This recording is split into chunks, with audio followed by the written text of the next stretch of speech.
آپ لوگ کیا غلطی کرتے ہو کہ جی قرآن زید بن حارث نے زید بن حارثہ یا زید بن ثابت رضی اللہ تعالیٰ عنہ نے جمع کیا. یہ ہمارے لوگ یہ مت کہو ابو بکر کے دور میں جمع ہوا، یہ دور میں جمع ہوا ہے، ایک شخص کا کام نہیں ہے.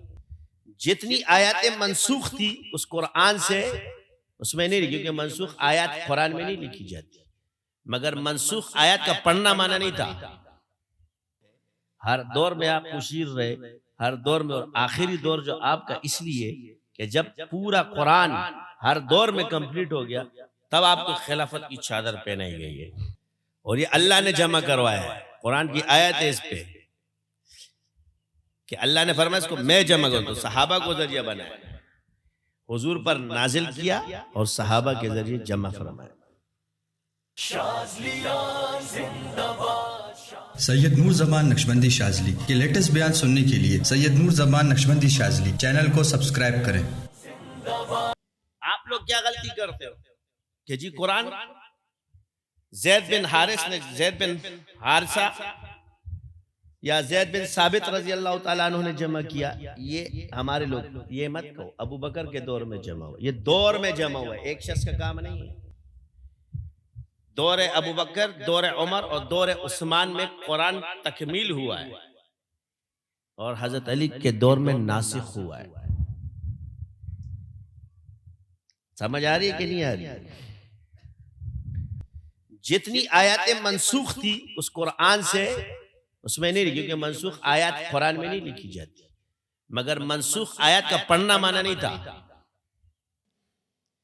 ایک ہے منسوخ کا پڑھنا اور ایک ہے منسوخ کو قرآن میں شامل کرنا.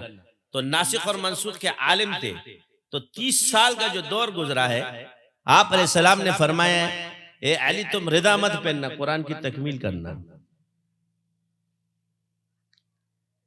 تو اس سے ثابت ہوا کہ 30 سال کا جو دور ہے ہر دور میں آپ مشیر رہے، ہر دور میں، اور آخری دور جو آپ کا اس لیے کہ جب پورا قرآن ہر دور میں کمپلیٹ ہو گیا تب آپ کو خلافت کی چادر پہنائی گئی ہے. اور یہ گمراہوں کے اس میں کیل گاڑ دی اللہ نے، قیامت کی صبح تک اس کا جواب نہیں دے سکتے. آپ لوگ اسی میں پسے ہو. تو فتوے لگاتا رہے، وہ تمہیں کہتا ہے پہلے تم اپنی اس میں کیا جواب تھا تمہارے پاس کچھ. تو ہمارے جتنی روایت ہے یہ منسوخیت ہے.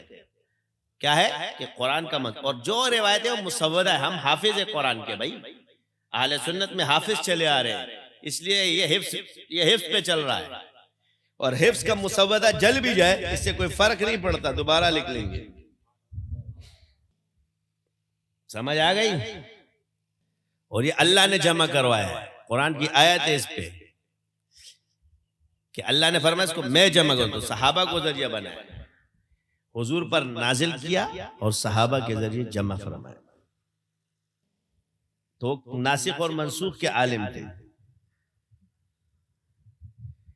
تو تحریف کیا ہے؟ رد و بدل کرنا. منسوخ ہونا کیا ہے کہ ایک آیت نازل ہوئی تھی پھر وہ منسوخ ہو گئی، یا اس کا حکم منسوخ ہے یا اس کی تلاوت منسوخ ہے.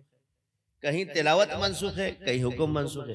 اب کیسے جی؟ الحر بالحر والانثى بالانثى.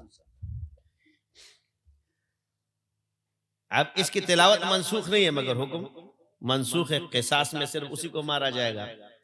شراب کی جو آیات ہے اس کی تلاوت منسوخ نہیں ہے مگر حکم پچھلا منسوخ ہے کہ بھائی نماز، شراب کی حالت میں نماز کے قریب مت جاؤ، ہے آیت ہے، تلاوت منسوخ نہیں ہے.